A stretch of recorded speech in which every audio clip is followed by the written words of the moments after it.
In the heart of Enugu, a city known for its picturesque hills and thriving commerce, lived a young woman named Nnenna. She was the kind of beauty that turned heads, a living embodiment of grace on the outside. Her skin glowed like the morning sun, her eyes sparkled with innocence, and her smile was as radiant as the city lights. Everywhere she went, whispers followed her, a mixture of admiration and envy. She was the envy of her peers and the secret dream of many men. But beyond her breathtaking beauty lay a deep insecurity. Nnenna's parents were humble traders who toiled daily in the bustling Ugbeta market.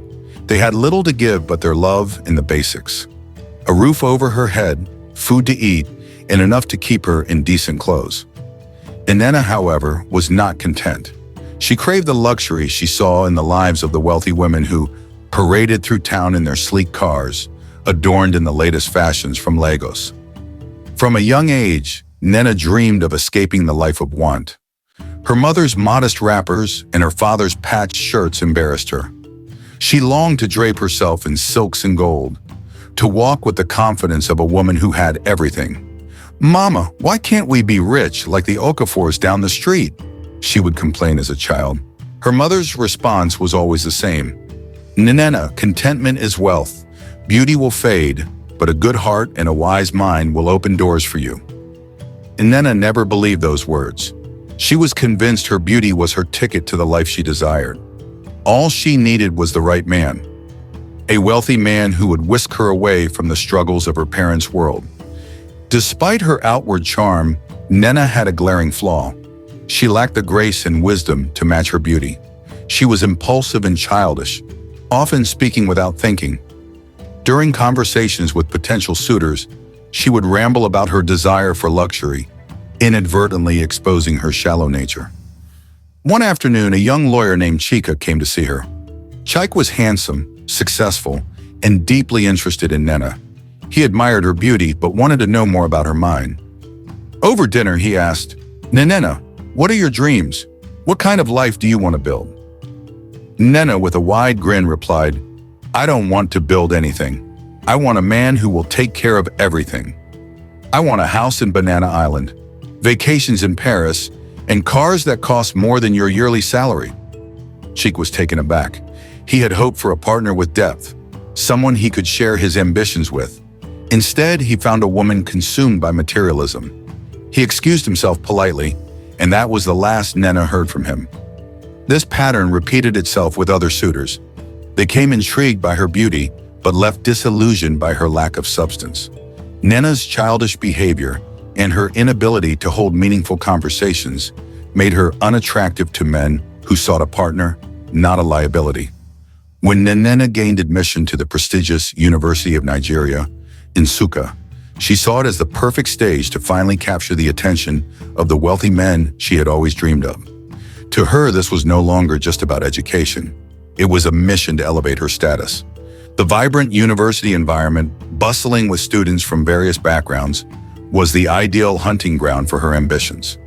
Her parents, still hopeful for her future, reminded her of the values they had tried to instill in her: humility, hard work, and contentment. But Nnenna was determined to leave those teachings behind.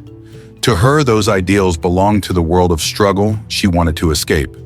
She resolved that whenever she walked into a room, every man present would be captivated by her beauty, and she would become the center of their universe. With this goal in mind, Nnenna underwent a transformation. She spent her allowance on designer clothes she couldn't afford, makeup that enhanced her already striking looks, and accessories that screamed opulence. Her wardrobe became a collection of tight-fitting dresses, high heels, and bold jewelry, all designed to make her the focal point wherever she went. Her studies became secondary. Her primary focus was perfecting her appearance and social presence. At every lecture, party, or casual gathering, Nnenna made a grand entrance. Her laughter was loud, her gestures exaggerated, and her conversations filled with self-aggrandizing tales meant to impress. She believed that her beauty, combined with her newfound confidence, would make her irresistible to the wealthy men she sought. But beneath the surface, her insecurity remained, driving her every action and making her crave validation even more. In the same university, another young woman named Adanna walked a very different path. Adanna, from a slightly more comfortable background, was the epitome of decency and focus. Her parents, while not excessively wealthy, ensured she never lacked the basics.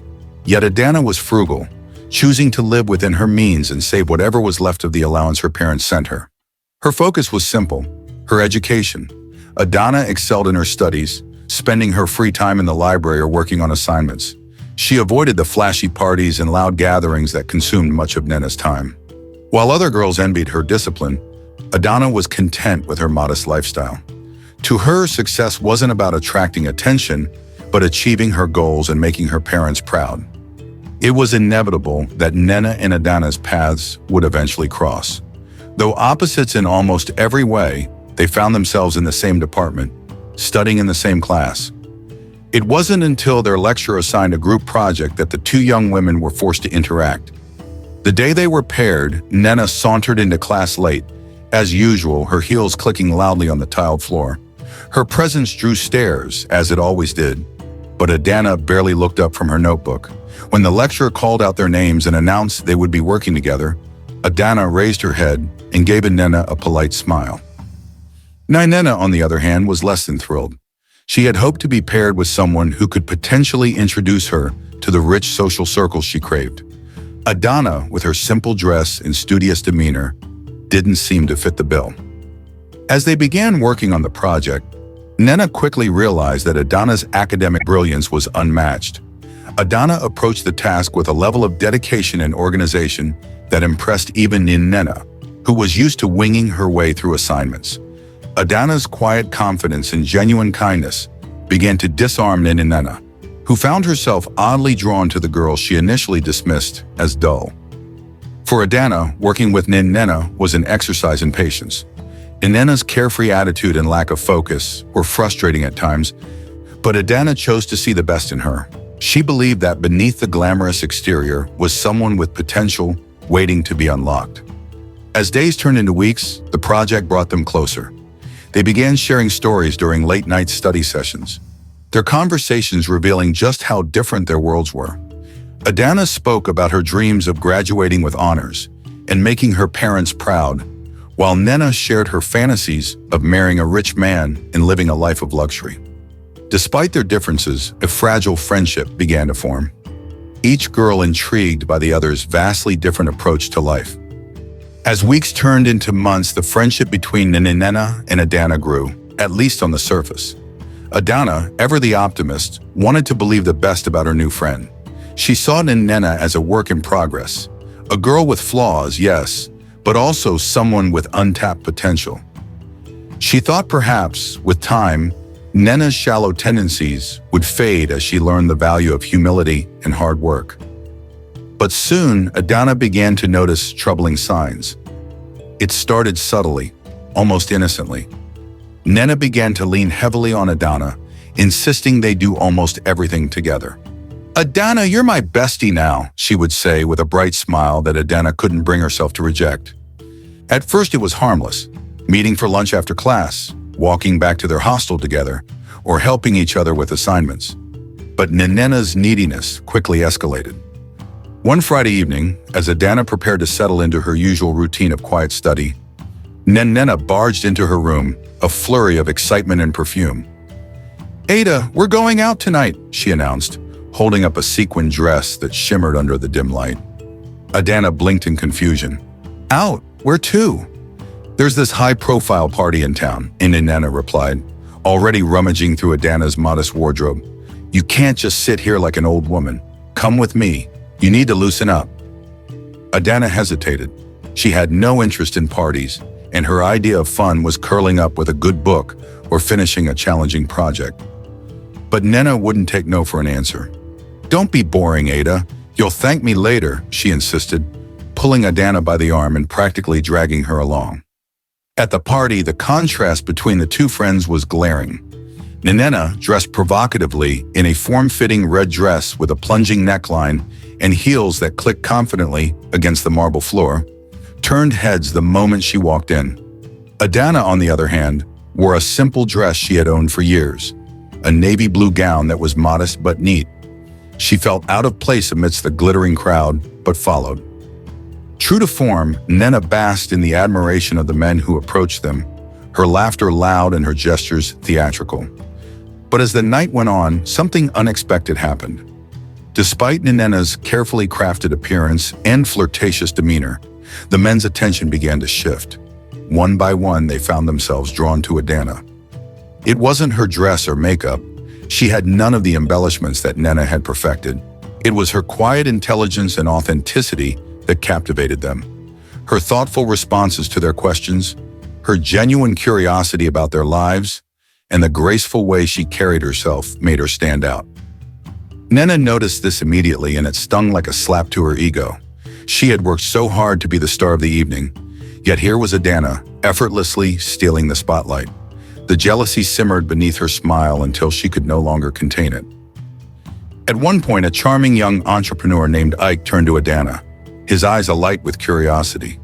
"You're fascinating, Adanna. I'd love to hear more about your thoughts on the project you're working on." Before Adanna could respond, Nnenna interrupted, her laughter loud and forced. "Ada, fascinating. Oh, please," she said, waving a dismissive hand.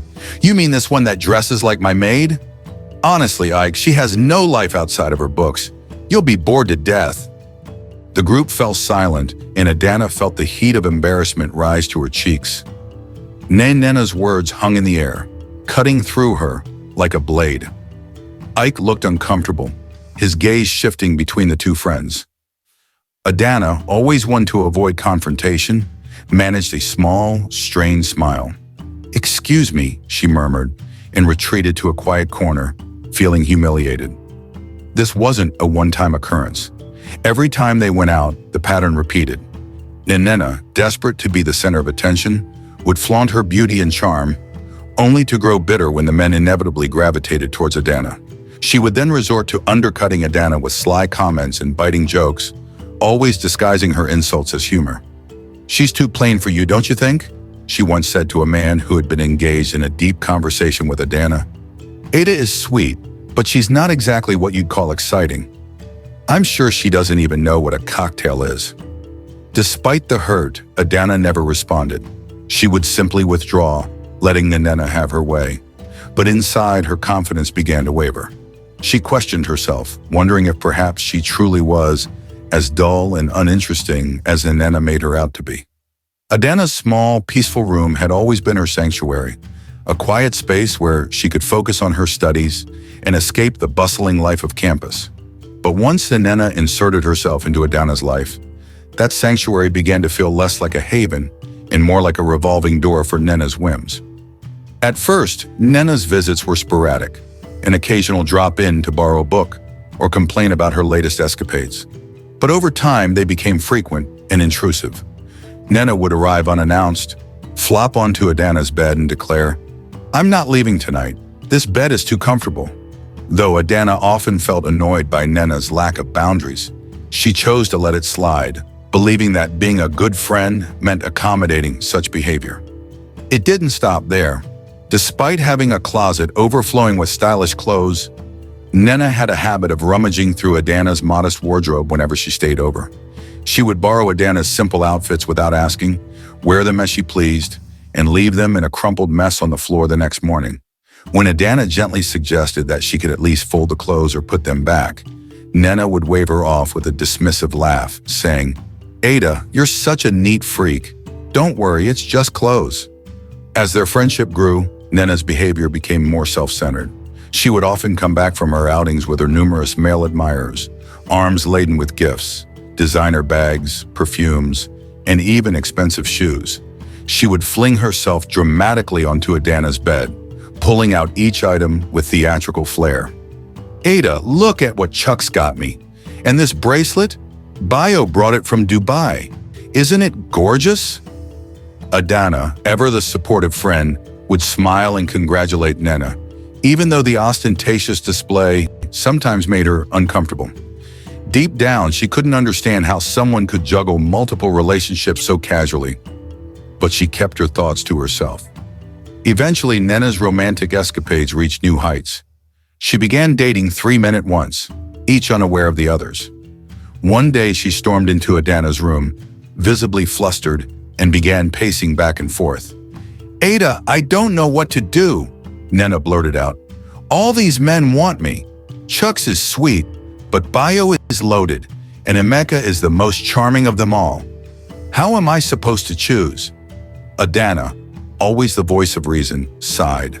"First of all, Nay, you shouldn't be seeing more than one man at a time. It's not fair to any of them." Nnenna rolled her eyes but listened as Adanna continued. "Since it's already happened, go for the one that truly makes you happy. Not the richest, not the most charming, the one who genuinely cares for you." Nnenna frowned. She wasn't looking for advice that emphasized happiness over wealth, but she nodded absent-mindedly. "You're right, Ada. I'll think about it." A few days later, their department organized a small game night, a casual gathering for students to relax and socialize. Adanna, hesitant at first, decided to step out of her comfort zone. For the first time, she dipped into her savings and bought herself something new, a pair of well-fitted jeans and a crop top that accentuated her slender frame. When Adanna walked into the venue, heads turned, not because she had suddenly transformed into a fashion icon, but because her understated elegance and natural beauty shone through. Her new outfit gave her a confidence she rarely displayed, and for once she felt truly noticed. Nnenna, seated in a corner, surrounded by admirers, immediately spotted Adanna. Her smile faltered, and a wave of jealousy washed over her. It wasn't that Adanna looked better than her. Nnenna still believed she was the most beautiful woman in the room. But seeing Adanna in something new, looking almost as radiant as herself, stirred an unexpected envy. When Adanna approached, Nnenna gestured for her to sit beside her, wearing her usual dazzling smile. But as soon as Adanna sat down, Nnenna leaned in, her voice loud enough for those nearby to hear. "Ada, you went shopping without me? It's fine. I like the clothes, but they're not your style." Adanna laughed nervously, unsure how to respond. "Thanks for the compliment, no," she said, trying to keep the mood light. "It's my first time buying something new for myself, and I'm really happy with it." But Nnenna wasn't finished. Her smile grew tighter, and her tone took on an edge of mockery. "Oh, that's nice," she said, her voice dripping with false sweetness. "But since it's your first time, maybe I should come and take those clothes after the party. You know, just to break them in for you." Adanna, thinking Nnenna was joking, chuckled and replied, "Thanks, but no, I'd like to keep them. It's a small treat for myself." For a brief moment, Nnenna's expression darkened, her jealousy simmering just below the surface. Then she plastered on her fake smile and leaned back in her chair. "Well, since you won't give them to me," she said, her voice loud enough to catch the attention of others nearby, "I hope you trip and fall, and the clothes get ruined." The room fell silent.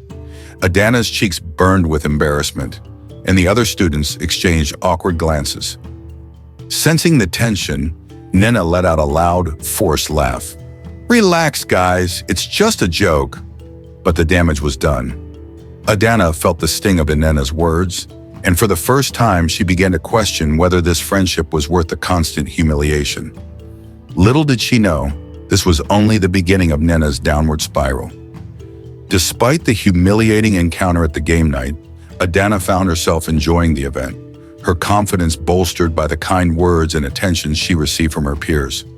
One of her course mates, Uzandu, fondly called Uzo by everyone, had noticed her quiet charm during the games. The next day, he approached her on campus, striking up a conversation that left Adanna pleasantly surprised. Over time, Uzo and Adanna began spending more time together.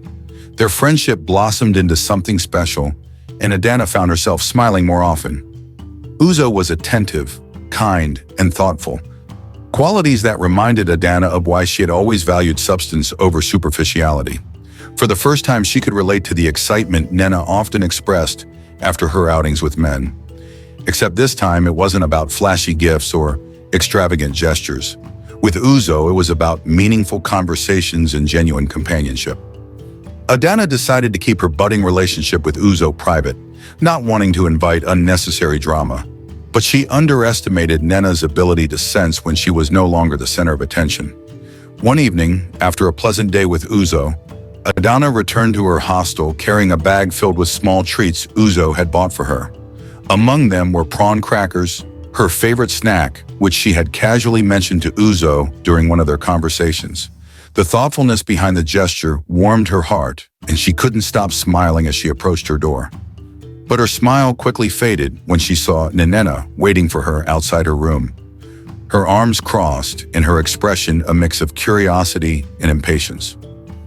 Before Adanna could greet her, Nnenna snatched the bag from her hands and began rummaging through its contents.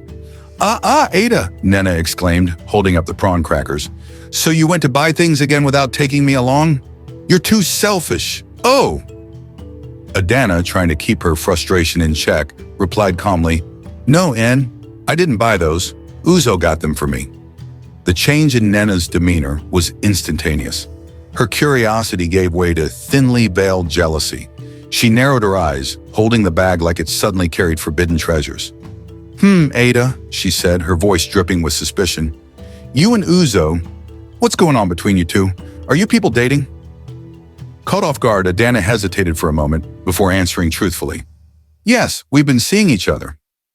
Adanna expected some kind of congratulations, or at least a kind word. After all, wasn't Nnenna always talking about how wonderful it was to have admirers? Instead, Nnenna's lips curled into a forced smile, and her words hit Adanna like a slap. Are you sure he's your type? Adanna, feeling the sting of Nnenna's dismissiveness, responded firmly for the first time. He is. If he wasn't, I wouldn't be spending time with him. But Nnenna wasn't finished. Her smile turned sharper, her tone more cutting. Ada, be careful. Oh, you're oppressing me with your man. Oh, you keep talking about all these nice things he's doing for you, and you know me now. If you're not careful, I might just snatch him from you. The words hung in the air, heavy with mockery and veiled malice. Adanna felt her heart sink. This wasn't the first time Nnenna had made a thoughtless, hurtful comment, but this time it felt like a threat.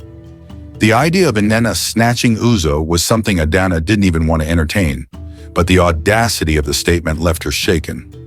For a moment she stood frozen, unsure of how to respond. 1,000 thoughts raced through her mind. How could she say such a thing? Doesn't she see how much this means to me? Is this what friendship is supposed to feel like? Adanna wanted to scream, to tell Nnenna that she had gone too far, but the words wouldn't come. Instead, she mustered a small, strained smile and said nothing. Nnenna laughed as if her comment had been the funniest thing in the world and continued to rummage through the bag, completely oblivious to the hurt she had caused.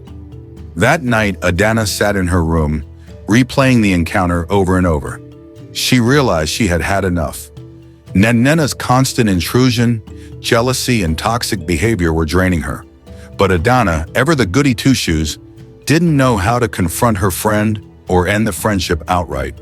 She hated conflict and dreaded the thought of hurting anyone's feelings, even someone as inconsiderate as Nnenna. Instead of confrontation, Adanna decided to take the path of avoidance. She began to distance herself from Nnenna, declining her invitations and making excuses to cut their interactions short. She stopped sharing personal details about her life, especially about Uzo, and focused on her studies and relationship. Adanna hoped that, with time, Nnenna would get the hint and move on. But deep down, Adanna knew that Nnenna wasn't someone who would let go easily. As she tried to reclaim her peace, she couldn't shake the feeling that Nnenna's jealousy was far from over, and that this wouldn't be the last time it threatened to disrupt her happiness. Adanna's plan to avoid Nnenna and focus on her relationship with Uzo was working, at least for a while. She had begun to enjoy moments of peace, walking home from school with Uzo hand in hand as they talked about their shared dreams and hopes. But Nnenna, ever watchful, refused to be left behind. One sunny afternoon, as Adanna and Uzo strolled toward the school gate, laughing and holding hands, Nnenna spotted them from a distance. A wave of jealousy surged through her as she watched their easy affection. She couldn't bear the sight of Adanna having something so precious. Fueled by her obsessive need to insert herself into Adanna's happiness, Nnenna ran toward them. Without warning, she forced herself between the couple, using her hand to separate theirs. Shocked, Adanna and Uzo turned around, only to see Nnenna standing there smiling brightly as if her intrusion was perfectly normal. She held both her hands, swinging them childishly. Uzo's face darkened with anger. "What's wrong with you, Nnenna?" he barked, yanking his hand away and pulling Adanna close to him. "Stay out of this." He held Adanna's hand firmly and continued walking, leaving Nnenna standing alone, humiliated but undeterred. That moment solidified something dark in Nnenna. It was no longer about finding a wealthy man or living a life of luxury. Her new mission was simple: to ruin Adanna's happiness. The fact that Uzo didn't fit the wealthy, extravagant lifestyle she dreamed of didn't matter. If Adanna had him, she had to take him away. From that day on, Nnenna began to scheme. She pried information about Uzo's whereabouts from his friends, pretending to be friendly and concerned. Once she found out where he lived, she started making unannounced visits, always dressed provocatively. She wore tight, revealing clothes and made sure her presence was impossible to ignore. At every event where Uzo and Adanna were present, Nnenna would show up in outfits designed to draw attention. She strategically positioned herself where Uzo couldn't avoid seeing her and made deliberate attempts to flash her body at him, crossing her legs slowly, leaning forward unnecessarily, or accidentally brushing up against him. At first, Uzo tried to ignore her antics, but as time passed, her behavior became unbearable. One evening, after yet another encounter where Nnenna had tried to monopolize his attention, Uzo couldn't hold back any longer. He cornered her after an event, his voice shaking with anger. "What kind of person are you, Nnenna?" he shouted. "Adanna tells me how you have plenty of wealthy men chasing after you, yet you keep throwing yourself at me. Is this some kind of game to you? Why can't you leave us alone?"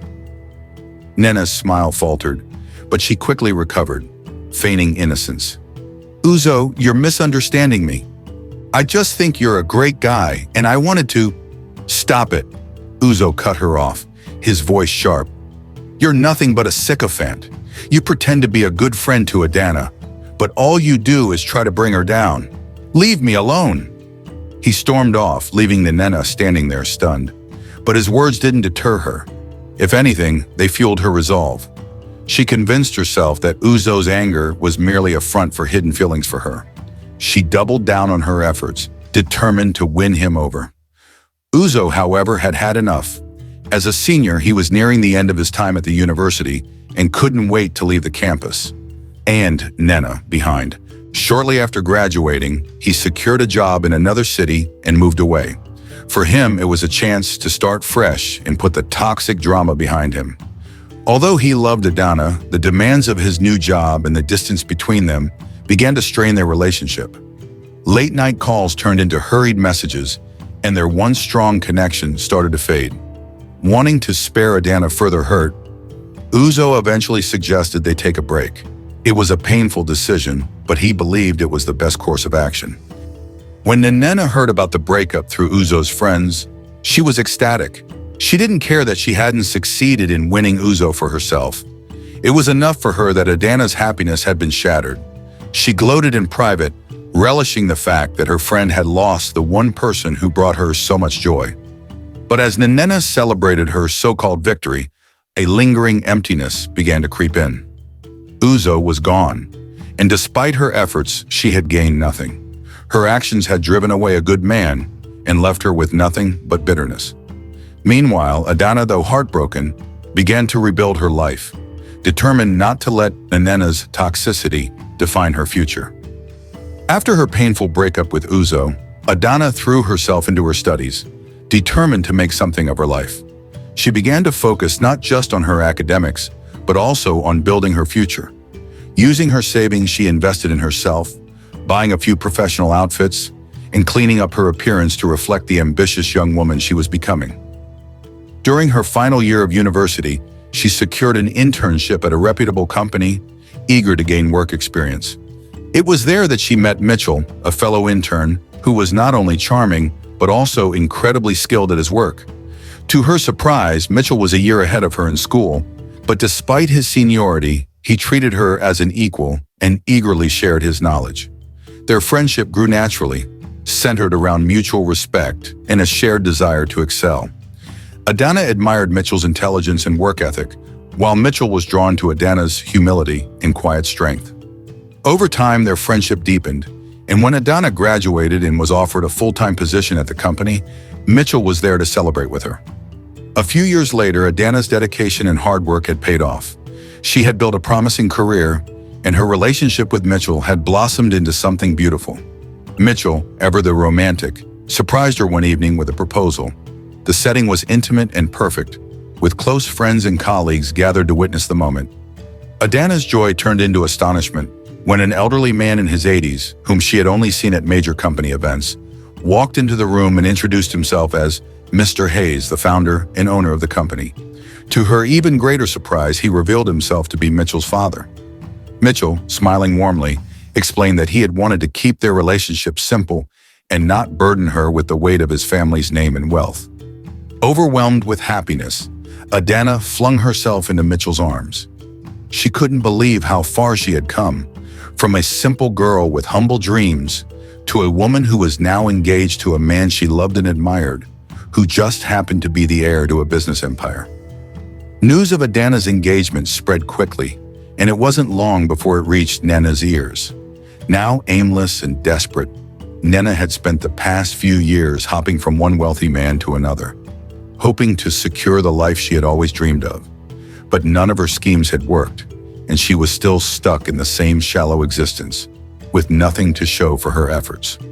Hearing about Adanna's success and engagement to a wealthy man was too much for Nnenna to bear. The jealousy that had always simmered within her boiled over into rage. How could Adanna, the plain, modest girl she used to mock, end up with everything she had ever wanted? Consumed by envy, Nnenna decided to confront Adanna. She stormed into Adanna's new workplace, her eyes wild and her presence causing a scene. The moment she spotted Adanna, she ran toward her, grabbing her hand and attempting to snatch her engagement ring. "You don't deserve him!" Nnenna screamed, her voice echoing through the office. "He's not your type! What did you see in this filthy girl?" she shouted, turning to Mitchel, who had come to Adanna's defense. Before she could get any further, security intervened, pulling her away and escorting her out of the building. As they dragged her toward the exit, Nnenna screamed, "Shebi, I know your house. Better be careful when going home." Her threat hung in the air like a dark cloud. Mitchel, hearing the threat, acted swiftly. That evening, he sent movers to relocate Adanna's belongings to a new house he had purchased for her. The house was secure and private, ensuring Adanna's safety until their wedding. Unaware of this change, Nnenna began plotting. If Adanna was happy, Nnenna was determined to ruin her joy. She waited for the right moment to ambush her at her old house, intent on teaching her a lesson she would never forget. One fateful evening, Nnenna lay in wait near Adanna's old house, clutching a bottle of acid.